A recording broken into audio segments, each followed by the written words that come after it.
अस्सलाम वालेकुम dear students, उम्मीद है आप सब खैरियत से होंगे। हमारा आज का जो लेक्चर है लॉग एट एस्पिरेंट्स के लिए बहुत ही इंपॉर्टेंट है। आज के इस लेक्चर के अंदर हम लॉग एट मार्च 2024 की डिटेल भी डिस्कस करेंगे, साथ ही साथ इसका सिलेबस भी डिस्कस करेंगे। सिलेबस की को डिस्कस करने से पहले कुछ इंपॉर्टेंट बातें आपके साथ डिस्कस कर लूँ। देखें, लॉग एट क्या इतना मुश्किल है जो आप ख़ुद से नहीं पढ़ के क्लियर कर सकते? क्या वाकई में लॉग एट इस कदर हार्ड है, इसका सिलेबस इस कदर हार्ड है जो आप जो है उसको पढ़ ही नहीं पा रहे? अगर आप LLB 3 ईयर 5 ईयर प्रोग्राम करके आए, पढ़ कर आ चुके हैं, तो आपको किसी कोच की, किसी की गाइडेंस की ज़रूरत नहीं है अगर आपको वाकई में लॉ पढ़ने आता है। सेकेंडली, कि अगर लॉ पढ़ना भी आता है लेकिन समझ नहीं पा रहे, समझना भी आता है, याद नहीं कर पा रहे, फिर भी आपको गाइडेंस की ज़रूरत है। एक टीचर कभी भी आपको लॉग एट कोई भी एग्ज़ाम पास करवा ही नहीं सकता जब तक आप ख़ुद से ना पास करना चाहें। चाहे लॉग एट हो, चाहे जुडिशरी हो, चाहे कोई भी कॉम्पिटिटिव एग्ज़ाम हो। मैं स्टूडेंट्स को हमेशा ये कहता हूँ कि अगर आपको ये एग्ज़ाम कोई पास करवा सकता है तो वो आप खुद हैं या फिर अल्लाह की ज़ात है। मैं कोई नहीं हूँ आपको पास करवाने वाला। अक्सर स्टूडेंट्स ये भी कहते हैं कि सर आपको सुनकर पास किया है हमने। अक्सर स्टूडेंट्स ये भी कहते हैं कि सर लॉग एट पढ़ाया ही आपने और आपकी वजह से पास हुआ। मैं कहता हूँ मेरी वजह से कोई पास नहीं होता, मैं तो सिर्फ़ एक ज़रिया बनता हूँ। अल्लाह ताला ने मुझे वसीला बना दिया या ज़रिया बना दिया कि आपकी गाइडेंस में आपकी हेल्प कर सकूँ। अदरवाइज़ पढ़ना आपने ख़ुद से, जो भी बनना है आपने ख़ुद से करना है। मेरी ये ख्वाहिश है कि स्टूडेंट्स को इस कदर एबल बना दूँ कि कभी भी कोई स्टूडेंट ये ना कहे कि यार फ़लाँ टीचर ने हमें अच्छे से नहीं पढ़ाया, बल्कि मेरी ये ख्वाहिश है कि मैं स्टूडेंट्स को इस कदर तैयार कर दूं कि वो ख़ुद से लॉ को पढ़ना समझना सीख जाएं। जब आप मेरे साथ 3 से 4 महीने किसी भी प्लान के अंदर, किसी भी जो है ग्रुप के अंदर ऐड है, तो 3 से 4 महीने मोर देन इनफ है कि आपको मैं गाइड कर सकूँ। अगर फिर भी ना गाइड कर सकूँ तो फिर इट मीन्स कि मेरी कोई ना कोई कमज़ोरी है जिसकी वजह से मैं स्टूडेंट को प्रॉपर गाइड ना कर सका। तो खैर, कहने का मकसद ये है कि नबी करीम सल्लल्लाहु अलैहि वसल्लम की भी हदीस है कि आप अच्छे लोग तैयार करो, अच्छी फ़ौज तैयार करो। ख़ुद मैं चाहे कितना भी कह दूं कि मैं कॉम्पिटिटिव हूँ या मेरे अंदर कोई एबिलिटी है, मेरे अंदर एबिलिटी है तो फिर उस एबिलिटी का क्या फ़ायदा? मेरे अंदर अगर नॉलेज है तो उस नॉलेज का क्या फ़ायदा जब तक वो मैं आपके साथ शेयर ही ना कर सकूँ। नॉलेज तो वो होती है कि जो लोगों तक शेयर की जाए। अक्सर स्टूडेंट्स ऐसा भी करते हैं कि मेरे जो लेक्चर्स हैं, जो ग्रुप के अंदर शेयर होते हैं, वो आगे किसी फ्रेंड को शेयर कर देते हैं। तो मैंने तो कभी उनसे ये नहीं कहा कि आपने क्यों शेयर किए, क्योंकि मुझे खुशी है इस बात की कि मैं जो स्टूडेंट्स को पढ़ा रहा हूँ वही आगे वो स्टूडेंट्स को अफोर्ड नहीं कर सकते, इस वजह से वो उसको शेयर कर रहे हैं। नो इशू, इसका मुझे कोई इशू नहीं है। बाकी कुछ ऐसे स्टूडेंट्स हैं जो लॉग एट हो, जुडिशरी हो, इसके अंदर जो है वो अपीयर होना भी चाहते हैं, कॉम्पिटिटिव भी हैं, लेकिन उनको कोई गाइड करने वाला नहीं है, उनके साथ कोई शेयर करने वाला नहीं है। तो उसके लिए भी मैंने जो है एक स्कॉलरशिप का सोचा कि क्यों ना ऐसा कुछ किया जाए कि जो कॉम्पिटिटिव स्टूडेंट्स हैं, जो अफोर्ड नहीं कर सकते, कोई भी नॉमिनल फ़ीस भी अफोर्ड नहीं कर सकते, तो उनके लिए ये कर सकते हैं हम कि उनको कोई एक जो है अच्छा मॉक टेस्ट दे दिया जाए, और टेस्ट अगर वो क्रैक कर जाते हैं, जो मैंने ख़ुद से डेवलप किया वो टेस्ट क्रैक कर गए, तो उनको हम फ्री ऑफ कॉस्ट पढ़ा देते हैं। अगर 10 स्टूडेंट्स हैं, 10 में से 1 या 2 स्टूडेंट्स ऐसे हैं कि जो टेस्ट क्रैक कर जाते हैं, इट मीन्स कि वो एबिलिटी रखते हैं, इट मीन्स कि उनके पास नॉलेज है, लेकिन वो फ़ी अफोर्ड नहीं कर सकते, that is an another thing. ठीक है, तो उनको भी हम फाइनेंशियली यूँ सपोर्ट कर देंगे, नो इशू। लेकिन क्या है, आपने पढ़ना है, आपने हमारे सारी क्लासेस अटेंड करनी है, आपने हमारे जितने भी वीडियो लेक्चर्स हैं वो सारे लेने हैं, उसके अलावा जो भी वेब जनरेटेड टेस्ट हैं वो भी आपने सारे के सारे अटेम्प्ट करने हैं। बाकी नोट्स, गाइड्स वो हम आपके साथ शेयर करते चलेंगे। अब आते हैं हम लॉग एट के सिलेबस की तरफ कि इसका क्या सिलेबस है, किस तरीके से आपने इसको मेमोराइज़ करने की कोशिश करनी है। सबसे पहले QSO, इसके कितने मार्क्स हैं? 20 मार्क्स।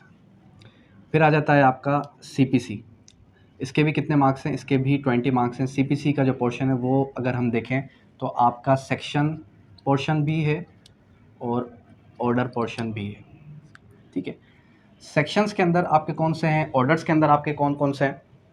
अब अगर हम बात करें कि जो आपका CPC है, इस CPC के अंदर प्रियम्बल से लेके सेक्शन 12 1 से लेके 1 to 12 आ गया, फिर 15 से लेके 20 आ गया, 15 से लेके 20, 20 के बाद फिर 47, 75, 47, फिर 75, फिर 96, फिर आ जाता है 104, और फिर 115, 151।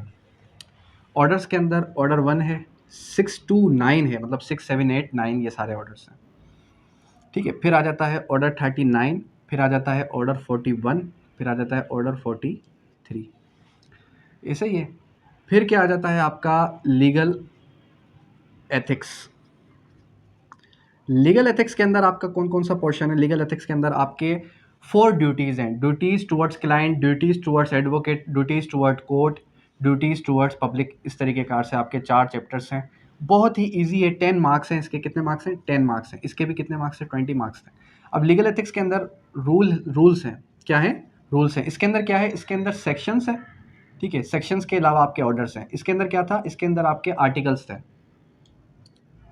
ये चीज़ भी आपको क्लियर हो। अब इसके अंदर आपका आ जाता है 134 रूल से लेके 175 रूल, ये आपके रूल्स हैं किसके? लीगल एथिक्स के। फिर आ जाता है आपका लीगल एथिक्स के बाद पीपीसी। पीपीसी के अंदर सिर्फ और सिर्फ 5 चैप्टर्स हैं। चैप्टर 1 है, चैप्टर 2 है, सॉरी, चैप्टर 2, चैप्टर 4, चैप्टर 16, फिर चैप्टर 16A, फिर चैप्टर 17, ठीक है। चैप्टर 2 डेफिनेशंस के बारे में, general explanation, general exceptions, private defence, offences related to human body, wrongful gain, wrongful confinement का जो चैप्टर है वो। फिर आ जाता है ऑफेंसेस रिलेटेड टू प्रॉपर्टी। फिर क्या आ जाता है? सीआरपीसी।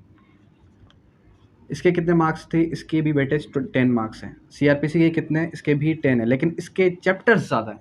कितने हैं? इसके चैप्टर्स ज़्यादा हैं। तो आपने क्या करना है? आपने इसको, अगर टाइम नहीं है तो आप सीआरपीसी को एक बार गो थ्रू लाजमी कर लें। चैप्टर 1, चैप्टर 5, चैप्टर 7, कौन कौन से चैप्टर्स हैं इसके? Chapter 1, chapter 5, chapter 7। चैप्टर 7 के बाद फिर क्या आ जाता है आपका? आ जाता है चैप्टर 8।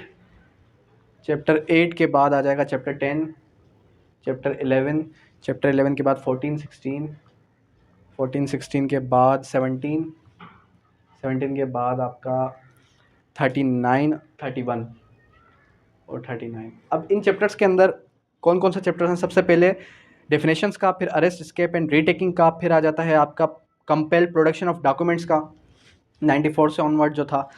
फिर क्या आ जाता है आपका? सिक्योरिटी फॉर कीपिंग फीस, फिर public nuisance, temporary order of nuisance, इसके अंदर सिर्फ एक ही आपका सेक्शन है 144 का। फिर चैप्टर 14 बहुत इंपॉर्टेंट है, ठीक है। अब इस चैप्टर्स के अंदर कौन कौन से चैप्टर्स हैं जो मोस्ट इंपॉर्टेंट है? एक चैप्टर 1 आपका इंपॉर्टेंट है, एक चैप्टर 14 आपका इंपॉर्टेंट है, और एक ये जो है आपका 31 और 39 इंपॉर्टेंट है, ठीक है, और 8 भी इंपॉर्टेंट है। इन चैप्टर्स में से आपके एक एक सवाल लाजमी आते हैं। फिर क्या आ जाएगा आपका? फिर आ जाएगा सीआरपीसी हो गया, फिर आ गया आपका constitution of Pakistan. Constitution of Pakistan के अंदर आर्टिकल 1 से लेके 40 तक कॉन्स्टिट्यूशन, 10 मार्क्स हैं इसके, और आर्टिकल 1 से लेके 40 तक, फिर 59 से लेके 80 तक, 59 से 80 तक है जी, 59 से लेके 89 तक है, 50 से लेके 89 तक है, 50 से लेके 89 तक आ गया। फिर आ जाता है 175, 175 से लेके 212 तक, ठीक है। ये चैप्टर बहुत इंपॉर्टेंट है। यहाँ से आपका एक सवाल आता है, यहाँ से आपके 2 सवाल आता है, और यहाँ से भी आपके 2 से 3 सवाल आता है। इट मीन्स कि ये आपने गो थ्रू करने, सारे आर्टिकल्स अच्छे से गो थ्रू करने। फिर क्या आ जाएगा आपका? Constitutional history of Pakistan, leading cases, 8 leading cases हैं। कितने केसेस हैं? 8 लीडिंग केसेस हैं। 8 लीडिंग केसेस के अंदर कौन कौन से केसेस हैं? मौलवी तमीज़ुद्दीन केस,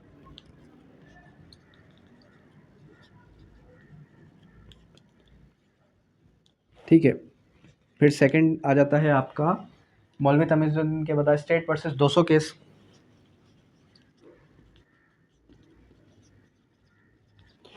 फिर थर्ड आपका आ जाता है स्टेट वर्सेस 200 के बाद अस्मा जिलानी केस, अस्मा जिलानी के बाद फिर आ जाएगा आपका बेगम नुसरत भुट्टो केस,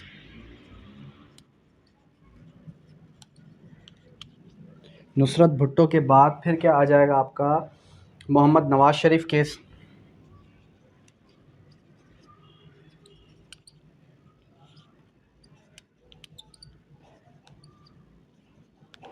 नवाज शरीफ के बाद कितने हो गए, 1 2 3 4 5 हो गए। नवाज शरीफ के बाद फिर क्या आ जाएगा, नवाज शरीफ के बाद अल जिहाद ट्रस्ट और ज़फ़र अली शाह, अल जिहाद ट्रस्ट, ज़फ़र अली शाह, और ज़फ़र अली शाह के बाद फिर ज़फ़र अली शाह के बाद आ जाएगा ख़ान असफंद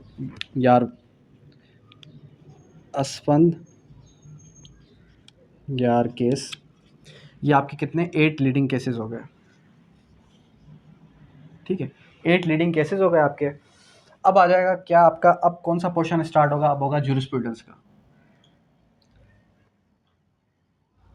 ज्यूरिस्प्रूडेंस कौन कौन सी है, इस्लामिक और आपकी मॉडर्न ज्यूरिस्प्रूडेंस, मॉडर्न भी आ गए इस्लामिक भी आ गए। इसके भी कितने 5 मार्क्स हैं, इसके भी कितने 5 मार्क्स हैं। दोनों के ऊपर एक एक डिटेल्ड लेक्चर मौजूद है, वो मैं आपके साथ ड्यूरिंग क्लासेस शेयर करता चलूँगा ग्रुप के अंदर। अब इस्लामिक ज्यूरिस्प्रूडेंस और मॉडर्न ज्यूरिस्प्रूडेंस का कौन कौन सा पोर्शन आपने गो थ्रू करना है। आपने सबसे पहले बुक अगर आपके पास अवेलेबल हो इमरान एहसन खान न्याजी की, वो आपने अवेल करनी है। इस्लामिक ज्यूरिस्प्रूडेंस के अंदर जो उसूल फ़िक़्ह है वो आपने देखना है। सेकेंडली फिर आपने क्या गो थ्रू करना है, secondly sources of Islamic jurisprudence, ठीक है, इजमा क्यास, ठीक है, और सोर्सेज के अंदर जो प्राइमरी एंड सेकेंडरी सोर्सेज हैं उसको अच्छे से गो थ्रू करना है। कौन सी बुक किसने लिखी वो भी गो थ्रू करना है। 5 मार्क्स हैं इसके। अगर आप इसको कॉन्सेप्चुअल लेके चलें तो ज़्यादा बेहतर है। ज़्यादा टाइम इस पर वेस्ट नहीं करना, ज़्यादा टाइम इस पर भी वेस्ट नहीं करना। टाइम आपने देना किसको, इस पोर्शन को आपने ज़्यादा टाइम देना है।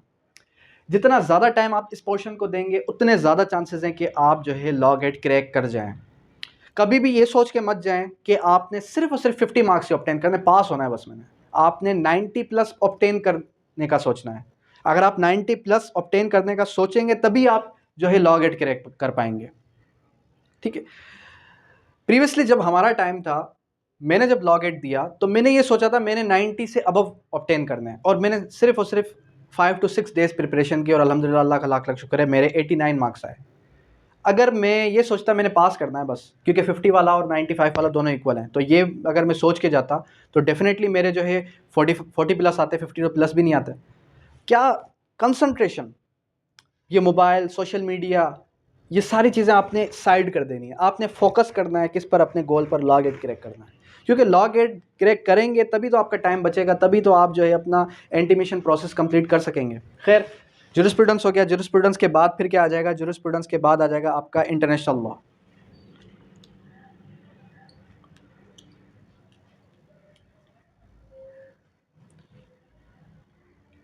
इंटरनेशनल लॉ, इसके 5 मार्क्स हैं। इसके 2 पोर्शन हैं।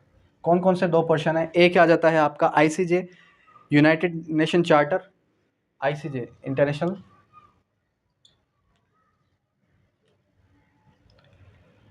कोड ऑफ जस्टिस, फिर आ जाता है आपका UN charter, UN charter, United nation charter. इसके भी आर्टिकल्स ज़्यादा हैं। इसके आर्टिकल्स जो है 50 प्लस आर्टिकल्स, 100 प्लस आर्टिकल्स हैं, मतलब नियर अबाउट के 50 या 100 बन जाते हैं। अब इसको किस तरीके से गो थ्रू किया जाए, इसके मैं आपके 2 से 3 क्लासेस लूँगा। कितनी क्लासेस, 2 से 3 क्लासेस लूँगा। एक क्लास के अंदर हम आईसीजे क्लियर करेंगे और एक या दो क्लासेस के अंदर हम यूएन चार्टर डिस्कस करेंगे। जब अच्छे से इसको डिस्कस कर लेंगे तो आपको कॉन्सेप्ट्स क्लियर हो जाएंगे, लेकिन आपने एक एक आर्टिकल को खुद से पढ़ना है।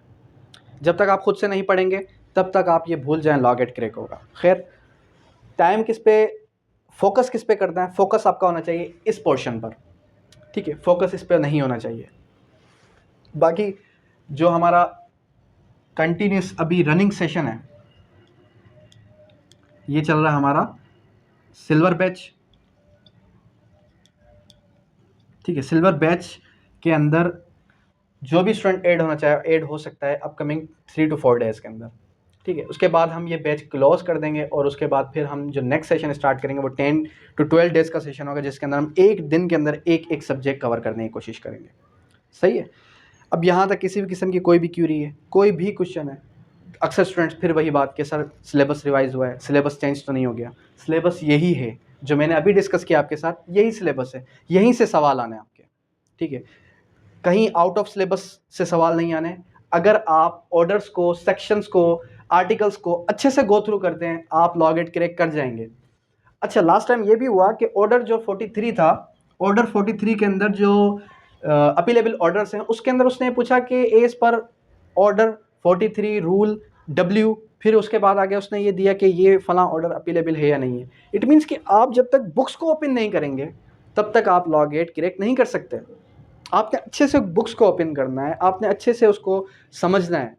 जितनी ज़्यादा बार पढ़ेंगे, जितनी ज़्यादा बार उसको रिवाइज करेंगे, उतने ज़्यादा चांसेस हैं आप लॉ गेट क्रैक कर जाएं। नोट्स की तरफ हरगिज़ मत जाएं। नोट्स, फिर वही बात, नोट्स की तरफ हरगिज़ नहीं जाना, सिर्फ बैरेक्स पर कमांड हासिल करनी है। और डिस्कशन करें एक दूसरे के साथ, या मेरे साथ डिस्कशन करें, क्योंकि law is all about discussion, ठीक है। अब यहाँ तक कोई क्वेरी है, पूछ लें।